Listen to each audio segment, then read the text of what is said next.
think a lot of reporters would probably agree with me, maybe privately, but the Trump team is one of the better press teams to work with. Ron DeSantis' team, Nikki Haley's team in the primary was pretty difficult to work with. Why? They just didn't give you much. I don't want to say play the game, but they didn't really want to play the game. Let's explain that game. What is the game? The game is, Donald Trump says fake news, hate the media, enemy of the people. But at the same time, he's calling some of those same people, right? Everybody knows that he has called the New York Times historically. Donald Trump likes seeing himself in the cameras, and his team recognizes, even as Donald Trump is saying these things, that there's a place for the media and that the media is useful and necessary. That is sort of the game. You know, the funny thing is, when I was coming into journalism, the big cliched takeaway was that conservatives were bad at all things media.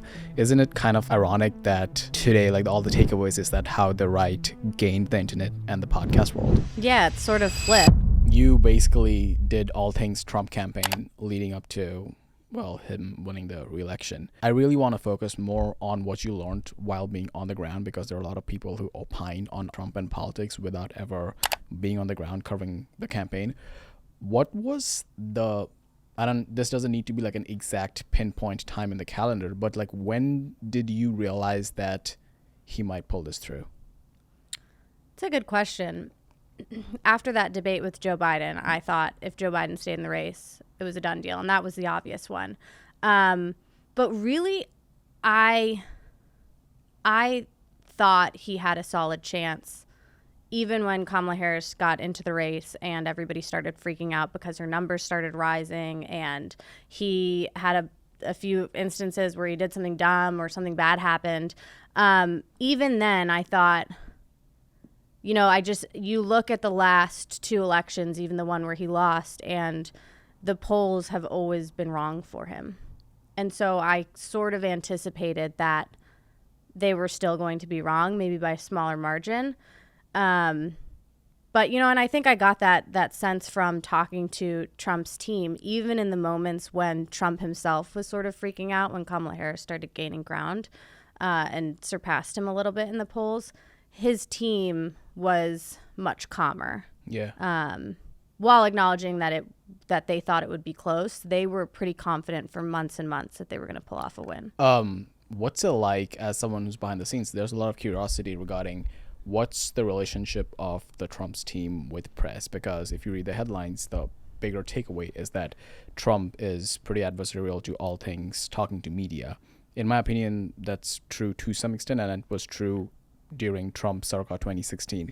What was it like in the behind the scenes talking to his press team, and were they receptive to being transparent?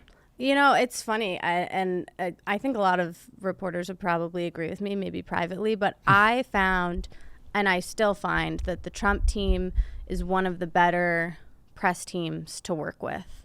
I thought Nikki Haley's team in the primary was pretty difficult to work with. Why? Ron DeSantis' team was difficult to work with. They just didn't give you much. They didn't really want to, I don't want to say play the game, but they didn't really want to play the game. They didn't even want to deal with the press, really. You know what I mean? Yeah. They gave you virtually nothing. Whereas I feel like the Trump campaign understands that there's a place for the media, and they gave more access and information than really any of the other I want to go campaigns. as insider baseball as possible. When you say the game, let's explain that game. What is the game? The game is, everybody, I think everybody understands, Donald Trump says fake news, hate the media, enemy of the people. But at the same time, he's calling some of those same people, right? Yeah. Everybody knows that he has called the New York Times historically and all of these other media outlets. Even over the past few weeks, there's been a number of times when you'll see a reporter from CNN or from NBC and they'll say, I just spoke briefly to Trump on the phone. Donald Trump likes seeing himself in the cameras, and his team recognizes that they need to get their information out. And so they understand, even as Donald Trump is saying these things, that there's a place for the media and that the media is useful and necessary. And so that is sort of the game, is you hear what a lot of people hear or see are that big headlines. Trump calls the media the enemy of the people. He says fake news at a rally and everybody turns around and boos at you. Yeah, sure, that's not fun. Yeah. But at the same time, his team is working behind the scenes and they're working with you as long as you work in good faith. Yeah. With Was them. this like a learning curve for you, or did you realize that going in? I kind of always knew it going in. I think it surprised me that so many other teams don't do it that way. So and many I other think political teams. so many other political teams don't Yeah. do it that way. And I think that helps Donald Trump because his team, you know, a lot of people were really skeptical, for example, that his team had decided to go this kind of new route where they were doing a lot of independent media, a lot of podcasters. And it worked for them because they understand media in a way that I think a lot of the other political teams didn't. You know, the funny thing is, when I was coming into journalism, and I think we have the same timeline of coming to the city, the big cliched takeaway was that conservatives were bad at all things media. Isn't it kind of like ironic that today, like, all the takeaways is that how the right gained the internet and the podcast world? Yeah, it's sort of flipped. And, Yeah. and now it ends up that, you know, Joe Biden or Kamala Harris's team were the ones who kind of messed up. And you saw Kamala Harris's team try to do it, right? She went on Call Her Daddy. Yeah. There were talks about her going on Joe Rogan, but it wasn't to the level of Donald Trump's team. He was on, what was he on? Theo Vaughn. He was Yeah. on Joe Rogan. And he knew sort of who his target audience was too. Yeah. Because a lot of those guys, a lot of the people who watch those kinds of shows are younger men who are Yeah. not always in tune with politics. Yeah. But they see him on the show and he's in this long form format where he's talking for 3 hours. And that was intentional because his team realized that the Donald Trump who sits down with Theo Vaughn and talks about cocaine is a very different Donald Trump than the Donald Trump who has a 5-minute TV hit or a contentious town hall with CNN. And it humanized him. Yeah, I think like the volume point is important, like the volume to which Trump was made accessible by doing all things podcast, but also you said Call Her Daddy. The bigger takeaway from that is like how inauthentic someone can be, even though the medium is authentic.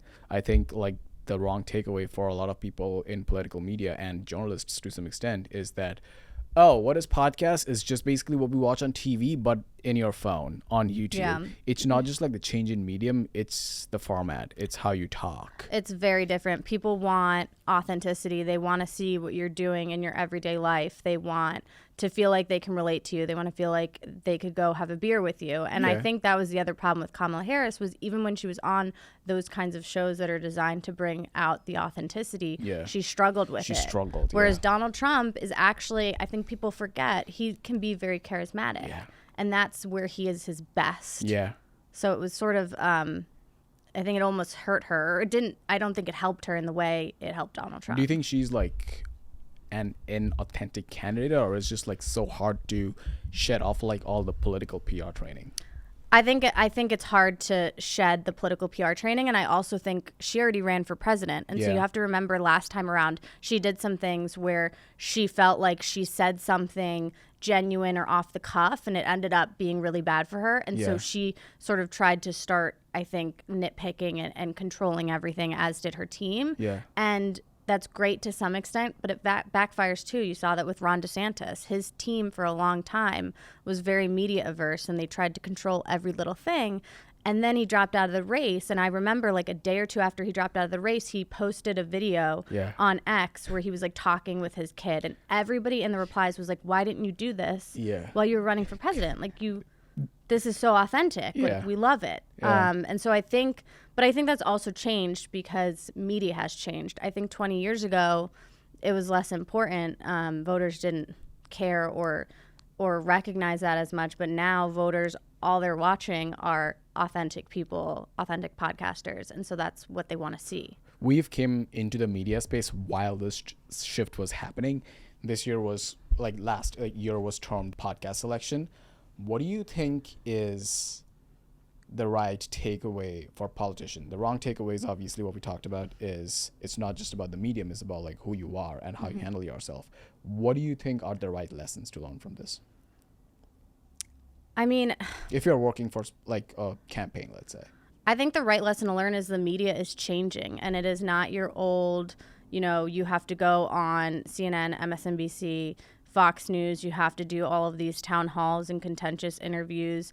The medium has changed so drastically, and it's really uncomfortable for people who have been doing this for a long way, and the old way was really successful for so long. And I think that if I was on a campaign team, you would need to convince the principal and also the rest of the team that you have to take chances, right? These interviews with Theo Vaughn and Joe Rogan could have gone horribly. Yeah. And there was a big chance that they could have gone horribly. They didn't. And so I think that half the battle here is these teams recognizing that they have to change. But a lot of them aren't willing to do that. Having worked in, I don't want to say the mainstream space because we don't know what the mainstream is anymore. Like you are friendly with people who work on TV. Some of them are your colleagues. Do you think there is any resentment from their end, realizing that their power is kind of sort of slipping away post this election? I don't know about, I'm sure people are resentful. Yeah. I think there's a lot of nervousness. Yeah. Because, again, things have been done one way for so long. And I don't think any of the networks have truly figured out the right way to handle this new media, right? They haven't figured out exactly what it looks like for them. And I think that makes a lot of the, big TV people nervous because they've done it one way for so long, their entire careers. And now all of a sudden, networks ratings are declining. People aren't watching as much. It doesn't feel as authentic. And you kind of have to change everything you do because being on TV is very different than sitting down and being on a podcast. Let's spell it out. Like you've been on TV. Yeah. What goes to your mind when you're about to basically do a hit? Well, it's live, and a lot of podcasts aren't live. So first, it's like, don't say something stupid. But a lot of it is also you have such a short period of time to get your point across. Yeah. You have usually 5 minutes, if even. And if you're on a panel, you maybe have, and each answer they say is supposed to be 45 seconds long, because any longer than that, then you start dragging on. And so you have to figure out, how am I going to talk about this oftentimes very complex, my 3,000 word article in 45 seconds? Yeah. And how am I going to get that point across? And so it's really difficult, and then you're done. Yeah. And so it's almost impossible to really connect with a viewer on a deeper level if you're getting very surface level. You're getting just 45-second soundbite, maybe twice if you're lucky, and then they're moving on to the fires in California. I've helped people with TV training. I was talking to Emily about this yesterday, Jashinsky, about how in broadcast, one of the bigger lessons when someone coaches you is that never say that you don't know. Someone asks you a question, never say, oh, I don't know.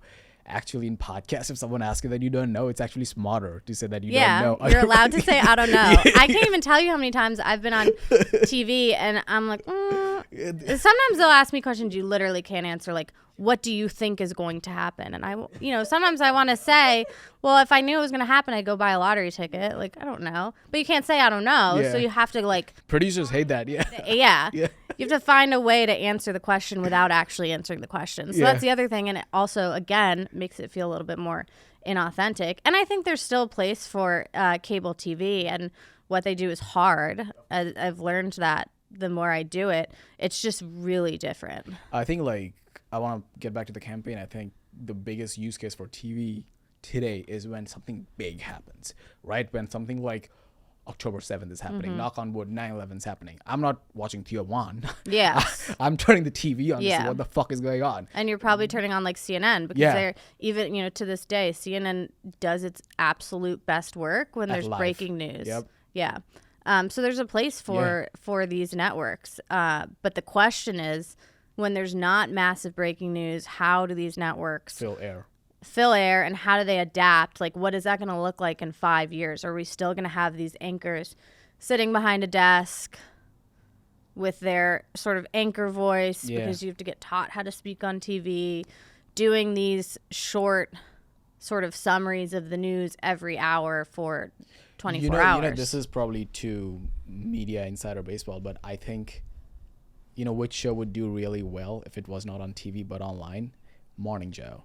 Even though I'm annoyed by a lot of things they say, but the fact that they chill out, the little texting, the coffee's on the table, the Starbucks cup and all that stuff, they don't have like that much of a veneer. They're obviously all things MSNBC represents, but at the same time, I think they have like, they're kind of sort of chill, even though they are quote unquote the establishment journalist like archetype, but I think they would do really well online. Yeah, it's more of a podcast feel, right? It's a few hours long. They get into discussions. They get into arguments. They'll chat for a long time. They'll go off on tangents. Like Fox and Friends is similar. They're sitting around the couch. The Five. Or The Five. So I think I'm actually curious to see, as networks change around. I know CNN is reportedly changing their lineup and their daytime lineup, and Fox is going to be doing a few things. I'm curious to see what that looks like and if any of the networks start trying to adapt a podcast-like feel for the hour on TV. Yeah. Let's get into the ugly stuff now. Get back to politics. Last year, people talked a lot about that there was a vibe shift. And for normal, not online people, it basically means that it feels like it's normal and okay and less risque to do things like wearing a MAGA hat. I live in New York City. You're from New York. Yeah. We could never have imagined that people could have walked wearing red MAGA hats in West Village, which I actually saw during Thanksgiving. Yeah. It was wild to see that, but it's okay now. You followed Trump throughout his campaign, and you've been to cities where it's not like New York City or SF or LA or whatever. Talk to me, what are your big lessons regarding how it kind of sort of became, the whole Trump thing kind of sort of became mainstream? I don't really know. I don't know if I have, again, I'm allowed to say I don't know. Yeah, nice. I don't know if I have a good answer because I don't think anybody knows, but I think it was a combination of factors. It was a combination of a lot of Americans genuinely felt, and I know this because I spoke to them out on the campaign trail, a lot of them genuinely felt that some of the political cases against Trump were politically motivated. You'll hear a lot of people say they don't, but a lot of the country felt that way, genuinely. So I think that kind of started it. You had the assassination attempts. And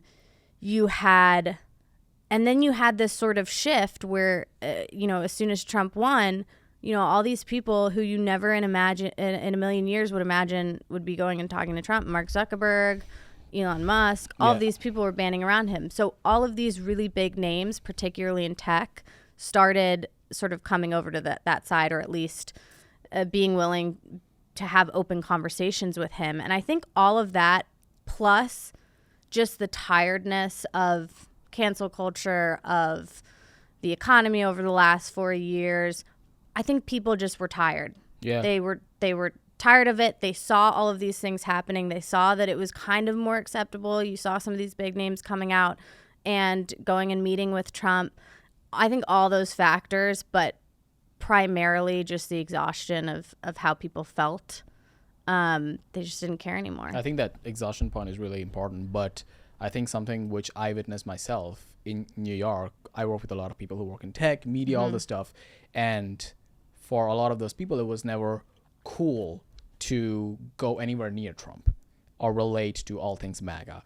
And I think right now, and I want your take on this, what it means to kind of sort of be on right is super fascinating to me. You have, if I had to do the Venn diagram, it has on one side the tech bro type people and the techno bohemian, the hippies who otherwise would not have been anywhere close to conservatism, and now they can wear a American flag t-shirt, right? And on the other side, you have the quote unquote the old MAGA, the nativists, the Steve Bannon side of conservatism.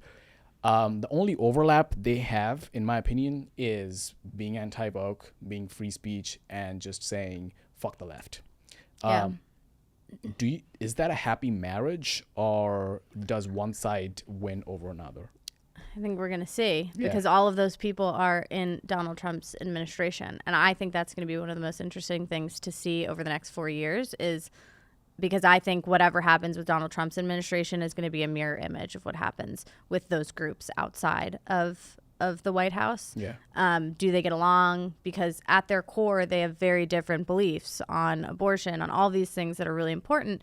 But you're right. They are all, they are anti-woke culture. They're anti-cancel culture. And they are sort of sick of the status quo and the way things are. So maybe that's enough to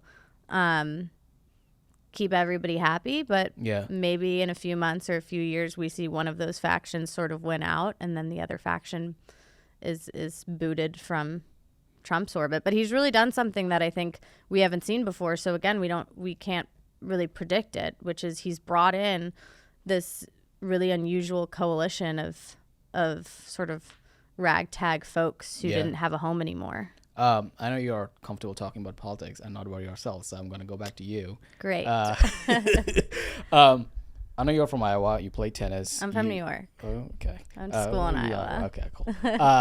You travel the world. You've been around the block. Now you're in D.C. I'm always curious about what influences people's view on all things capital P politics and also their own belief system. Mm-hmm. What was the fundamental driving force of you actually wanting to be in the discourse, and what influenced your worldview? I'll just give you like a comp if that helps. So a lot of my friends came into politics or journalism because of 9/11. Yeah. I came into this because of Brexit and all things 2016. Mm-hmm. That was when I was graduating grad school. And that kind of pushed me to go into this direction because I disagreed with all things mainstream. We are friends with Saagar. Saagar came into journalism because of all things 9/11. Yeah. What was that what's that for you? My answer is going to sound so lame compared to the people who came in here because of 9/11.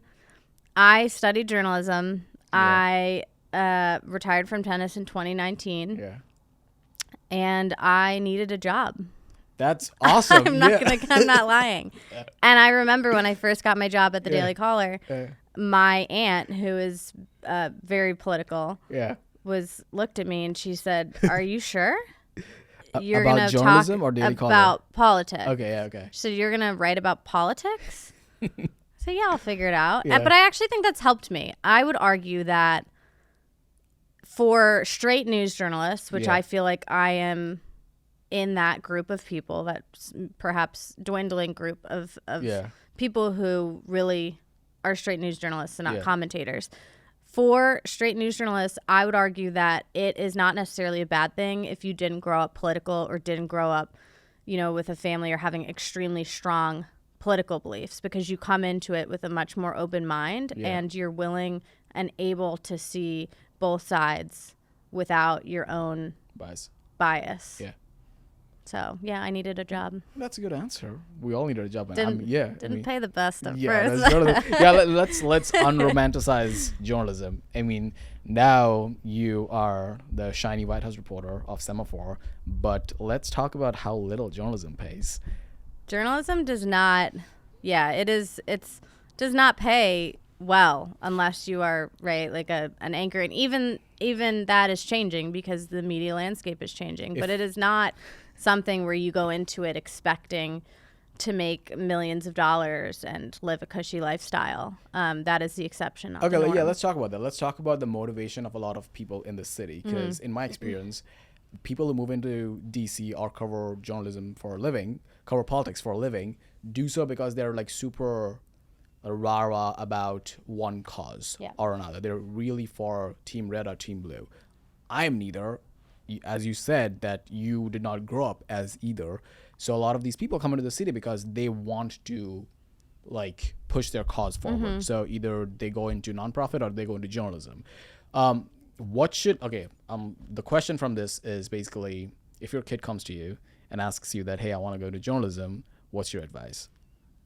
I think you should let him. I think we need more good journalists. Let him be poor. Okay, but I think you should let him with the caveat of this is not necessarily, gonna. Are you sure you don't want to be a doctor? Are you sure you don't want to be a lawyer? But I also think it's something that you will only be successful at if you really want to do it. Yeah. I know plenty of people who got into this industry, didn't really love it, didn't really want to do it. And again, you just don't get paid enough to make that worth your while. So if you're going to do it, you have to make sure you really want to do it, and you have to be all in. One thing which I noticed this year a lot was the gender gap in politics, and it has always been the case. Dudes are more conservative, girls are more liberal, whatever. But this year, especially all things Gen Z, we saw that gap widening. What did you see on the ground regarding why that happened? Again, well, I think it helped that Kamala Harris got into the race. Yeah. At least it helped Trump. At least, yeah. But I also, I genuinely would go back to just how each campaign handled the media landscape. Yeah. And Donald Trump went on all of these podcasts that a ton of younger male voters who are not necessarily super political went on, and that helped him. Kamala Harris went on Call Her Daddy for the same reason. It didn't end up helping her as much, right? Because they were banking on female voters, younger female voters, being extremely worried about abortion and turning out in record numbers like we had seen them during the midterms. Like, why do you think that did not happen 2 years later? I think there was a few. I think because the abortion landscape did not change. Yeah, the abortion landscape didn't change, but what did change is it was a little bit gone from people's minds. Yeah. Compared to 2 or 4 years ago. And also you had some of these states issuing really restrictive abortion policies, but you also had states doing the opposite or doubling down on more liberal abortion policies. And so I think that kind of muddied the water. And then you had Donald Trump come out, and one of the big attack lines from Kamala Harris's team was, he's going to ban abortion. He's going to sign a federal ban, et cetera, et cetera. Then you had Donald Trump come out and say, point blank, I will not do that. And so that kind of took the sails out of that argument. And there were just so many other things also, the economy being number one, that the economy beat out all things, including voters who are concerned about Let's abortion. talk about that malaise regarding economy and just people being tired. Yeah. In general, when people are in their homes going about their day-to-day lives, going to their jobs, it's hard for them to realize how much the rest of the country shares their frustration. Whereas someone like you who talk to people on the ground can actually see that what looks like in scale. How would you define the frustration of the last 4 years? I mean, I would say it reached a breaking point.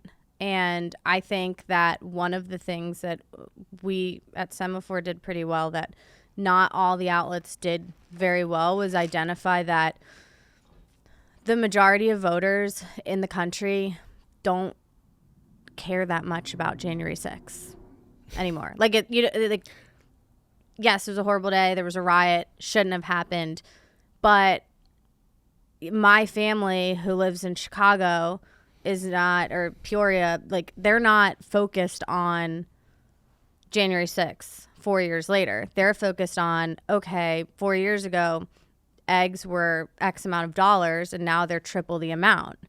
And so I think that was just the big thing. There was a huge disconnect. And I don't think Kamala Harris's team fully realized it either, that voters just cared about the economy. How did you guys at Semafor realize that was the difference? Because the bigger problem which happens of journalists in the city is because, like you said, that they don't have that pulse among Americans that, hey, people would rather have cheaper groceries than talk about January 6th. Well, I think the problem is with a lot of people who live in D.C., and I'm not singling out journalists, is you become a city person. You become everything that happens in DC, that's your focus, which is understandable. But people struggle to live outside of their little bubble. And I think what's helped is most of my friends are not in journalism and do not live in DC. And so neither does my family. Yeah. So I think there was just a lot of DC people are just obsessed with DC, and they don't get out of DC. And you just need to leave DC. I think people need to leave DC a little bit more. Just go to the Midwest. Speaking of Midwest, I actually wanted to talk to you about this. I was thinking about, I don't know why I thought about this. During Iowa State Fair, how it's kind of like a pit stop It's like for 100 degrees last year. it's kind of like a pit stop for all politicians. Yeah. And when Bush did Iowa Fair and all the other dude politicians were doing their respective Iowa tours, everyone kind of gets their PR consultants talk about the fact that don't wear a suit, don't wear a tie, roll up your sleeve. Yeah. Maybe it's because hot, but maybe they also want to look like I'm the man of the people type shit. Whereas You have to be relatable. but okay, what is that balance though? Because like someone like Trump, he Yeah. obviously did not do that shtick. Yes. He was just like, hey, I'm a rich Manhattanite, but I'm here. How do you think people? I'm not from the Midwest. You are about to be married to one. You kind of sort of are one. So what is it? What's their pulse on all things politics? Again, it comes down to, for I think a lot of Midwest voters, at least the ones I know, kitchen table issues. What's Yeah. affecting me day in and day out. But also, you're right. Like Trump, you don't see Trump rolling up his sleeves and not wearing a suit. But what you do see him do is talk in a way that no other politician before him spoke, right? Very bluntly, probably says things he probably shouldn't. But he also has been extremely good at targeting those voters, at looking at them and saying, okay, what do these voters who don't really tune into politics that much, they live outside of DC, middle class, lower middle class, what are they concerned about? And he has done really well with honing in on that and then being able to pull out his plan based on that, right? Okay, your biggest issue is the economy. I'm going to talk about the economy. The economy is going to be front and center. Your biggest issue is gas prices, inflation. I'm going to talk about that. So you saw him talking about those issues because he and his team did a really good job of just recognizing what those voters cared about. Whereas I think Democrats this cycle looked at past cycles and said, voters are going to vote on abortion again. That's it, right? That was kind of like their top issue. And they didn't recognize, they weren't able to. So while Donald Trump isn't the candidate who's going to rap an Eminem song like Vivek Ramaswamy did at the Iowa State Fair, swear to God. And then I think he got like a cease and desist letter. Yeah. Eminem was like, you're not allowed to rap my song. And he did. He rapped like the whole thing. He knew every single lyric. It was so crazy. Yeah, he can't rap. He can't rap to Eminem anymore. But you're not going to see Donald Trump do that. Yeah. But you will see Donald Trump say, I feel you. The economy is crazy. Yeah. Inflation is crazy. Here's what I'm going to do to fix it. And so in that sense, and also, again, I think people forget, I've seen him meet with people and he's very charismatic. He'll walk into the Cuban restaurant in Miami and he'll be shaking hands and making jokes and people like that about him. It's not even like a Republican Democrat issue because even someone like, we all have seen the viral DeSantis clips of him looking weird as fuck doing like normal people activities. I remember I took a video of him sticking like a stick into an egg. Okay. It was at the Iowa State Fair, and it was an egg. You can buy an egg on a stick. Awesome, yeah. But it just looked a little it just looked a little awkward. And again, after he dropped out and he started doing these really cute little videos with his small children, and everyone was like, what happened? What was this version? Yeah, should have done that 3 months ago. I know, right? Something which I'm also thinking about right now is when I was in school and coming into, I don't know, like coming of age or whatever, there was this whole default setting liberal world order, which is Macron got elected, Angela Merkel came in power, Obama was getting elected, Justin Trudeau, and with Trump coming in, Trudeau stepping out, it feels like that whole era is coming to an end. How would you define that whole period and how that defined normal, like day-to-day politics? I work in corporate now, and corporate used to be different than it's about to be come 2025. Because we are dropping in DEI and all this shit. Well, I think the pendulum always swings, right? So for a long time, the pendulum was swinging to the left, and it was swinging further to left, and it was swinging further to left until it got to the point where people said, hey, hold on a second. Like, this is a little far for us, right? And so then you see the changes. You see all of these people stepping down. You see Donald Trump getting elected. And you see it start swinging to the right. And there will probably be a time when it goes too far to the right. And people are going to sit down and they say, hold on, we're too far to the right. And I think in that's 15 healthy. years, we're going to go back to the left. Yeah, I think that's healthy, and that's okay. Yeah. And Unless- so we are just in that prime period where the pendulum has swung up here and is now Coming back. swinging back. Covering news during all things COVID and riot, how did that define your approach and your worldview regarding what American, like the underbelly feels like? Because we live in the city, we cover journalism, we work in media, tech, entrepreneurship, and all this stuff. As it turns out, that's like 5% of the country, if even. There's a lot of people day to day who don't really give a shit about any of the things we're talking about right now. Yeah. They just want to live and pay their bills. Yeah. And if they're not allowed to do their basic shit, they lose their mind, they're going to burn shit down. Yeah. Do you ever think about that? Yeah, I think in the grand scheme of things, and I've thought about it a lot also just in terms of when you're trying to sort of grow your own brand, it's difficult because there's just such a small amount of people who genuinely care about the day in and day out of politics. And I kind of recognize that because I was like that for a very long time. I did not grow up political. But I think it is important to note and to see, because you can then recognize that this is not like what everybody is focused on. And there are other issues out there. A lot of them do tie back into politics in some way, shape, or form. But there are a lot of other issues that people care about. And like, it's okay to not give a shit about during the politics. riots. Most of the people, and that's my read, were not on the streets because they were opposing something which was, like, hey, I want to change that legislation and let's get this done. I think there was that similar level of anguish because there was nothing else to do. Shit didn't feel right. What's your read on why did the country go through such a reckoning? I think there were a few different reasons. There were obviously the big examples that set it off with the BLM movement.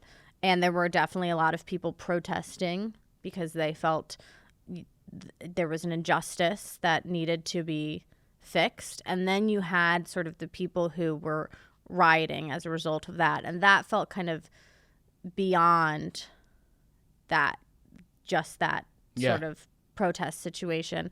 But I think a lot of people felt like we've seen this in the past. Again, H Street burned down at one point in DC's history. And so we have seen this is how people react to injustices, perceived and real injustices. But I also think that there were a group of people. So I'm saying that to say I think that a lot of people went out to protest with they were protesting legitimately for their legitimate concerns. But I think that there were also groups of people and they were often the people who were rioting, who were just kind of taking advantage of a situation. And we saw that. I was in Pennsylvania during a protest, and on one side of the river there was a protest with all of the police officers occupying that protest and making sure things didn't get out of hand. On the other side of the river, a bunch of looting started. Those looters did not feel like they had anything to do with the protests. Like, they didn't feel like they were looting for, looting for justice. You know what I mean? They were taking advantage of this protest situation. Now, there were certainly times when these protests did turn into riots, and they were the same people. But I think it was a combination of a bunch of very well-publicized events taking place, combined with COVID lockdowns.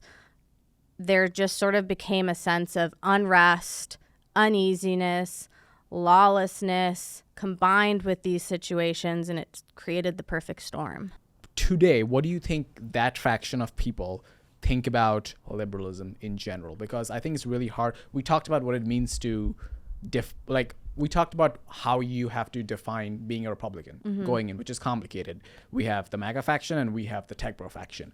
Let's talk about the other side. Yeah. How do you think that group of people fits into the bigger equation? I think a lot of them feel a little bit politically homeless, and I think they go into that group, and they are not necessarily all, they're not necessarily okay because I'm politically homeless now I voted for Donald Trump. Yeah. But I think that they're unhappy with both major parties, and it is a lot of people. And so I think like a lot of people who were, for example, at those protests, the BLM folks, feel like neither party has really done much for them in recent years. I think that group of people, and let's zoom out, like most of those people are young people. Yeah. Let's be honest. Yes. And that particular cohort, which is Gen Z and under, I guess now, most of their bigger concern is not anything which get talks about in the city. Yeah. It's the fact that chick's expensive. I'll probably never get married and be able to afford a house. Kid, I don't know if I can afford a kid because I am still paying my college debt.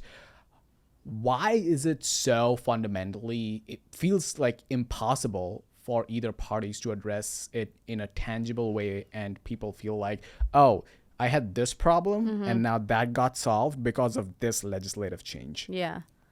Well, welcome to the U.S. government. Nice. Those for gridlock. It's difficult to get anything done. It's very bureaucratic. There are a lot of people involved in government, many of whom have egos and truly believe that whatever their position is right. That results in arguments, which results in oftentimes delayed legislation.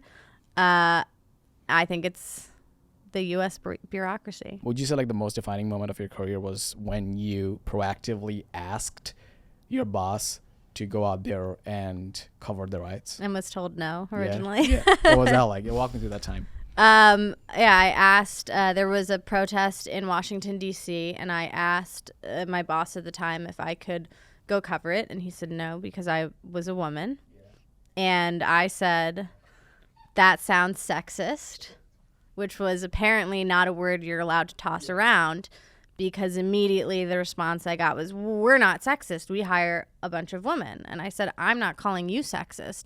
I'm saying that a policy that I can't do something because I am a woman, like if you open up the dictionary, that is the textbook definition of that is what sexism is. I'm not calling you sexist. Yeah. I'm saying that the You're policy, partaking in sexism. The policy is sexist. And so I had another boss walk me outside to take a walk, and he said, I promise you the next time there's a big event happening, I will push for you to go. And he did. But yeah, I think that is a prime example of you're not going to get anywhere if you don't advocate for yourself. Can I play the devil's advocate real quick? Sure. As a guy. No, you can't actually. I think they were like, obviously the policy was sexist, but they were looking for your best interest and didn't want you to get killed. I don't know, because I looked at some of the men in that office and I was like, you're telling me that they would be able to handle a hit to the head better than I would? Yeah. I find that hard to believe. Yeah. Like I find that hard to believe. Do you actually like proactively look back at that time in your life and realize that was the moment which put you on the map?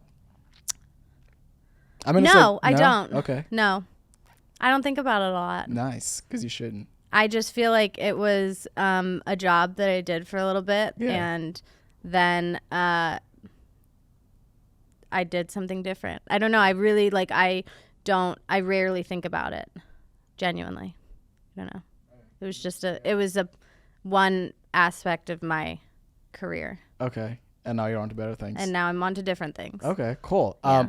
Stepping on to all things 2025, because you will be in the White House. What's your approach to covering the next administration? Because you were in the White House for the last administration. Briefly. And the administration before that. Yeah. As well. How do you think you're going to do your job differently? I'm going to get more scoops. Nice. My boss will love to hear that. Nice. No. I think it's a much different administration. And so you have to, in every administration, you have to handle them differently. So the way I would handle Biden's folks is going to be different than the way I handle Trump's folks. Also, I was at a different company when I was covering Biden under the White House. And so for better or worse, it made it a little bit more difficult, right? It was just different. But I think I'm kind of excited about it because I think that based on my experience, the Trump team historically is a little bit more there's more media access. Yeah. I know a lot more people. I have a lot more sources. Uh-huh. I talk to a lot more people in that world. And so I think it's going to be, I don't think that there's going to be a shortage of news. Okay. And so but I'm approaching it with like an open mind. I genuinely don't have an agenda. I just like want to break news and write good stories. Last question. That's like my only goal. Last question. Are you excited for your wedding? Yes. Yeah. 2026, Ireland. Yeah. I'm bringing the Wisconsin man out of the country. Yeah. For the first time. Is this the first time leaving this country? I think he's been to like South America. Mexico. It doesn't count. Yeah. I don't know if that counts. Actually, yeah. I'm excited, but also I'm like, I don't know. I could have done an elopement. I don't like that many people. Yeah, it sounds like you are like that kind of person. Yeah. So my fiance is. We can have 100 people at our wedding in Ireland without having to pay more, and he keeps reminding me of that. Nice. And I said, just because we can have 100 doesn't mean we need to have 100. I could get that guest list down to 30. Yeah. Just give me a red pen, and I will swipe through names. But I am excited. It's gonna be fun. Do you think about this? Again, like I love talking about the fact that our whole cohort of people kind of graduated from all things color, and not in a way that speaking down on color, but the fact that we all went to do our things. Do you think about the fact that it was such a defining moment for what it would mean to not just, because you met Hookstead at the office. Do you think about the fact that that group of people kind of sort of like graduated to doing different things now? Yeah, I think I actually think it, I'll give the caller a compliment here. I think it speaks to the caller has historically been a place where people start out, and if you work really hard, you're given a lot of opportunities very quickly. It is what you make of it. It is exactly what you make of it. And you've consistently seen people who start at the caller and who have gone on to be pretty successful in various different fields, not just journalism. And so I think that speaks to how the caller has how it functions and how it's brought up a lot of its journalists. Awesome. Thanks, Shelby. Anytime. How does it feel like to be the first White House correspondent who's been to jail? Am I? Yeah, I think no one else in the White House press corps has been to jail. Ever. I find that hard to believe. Why? Because I feel like journalists get themselves into trouble.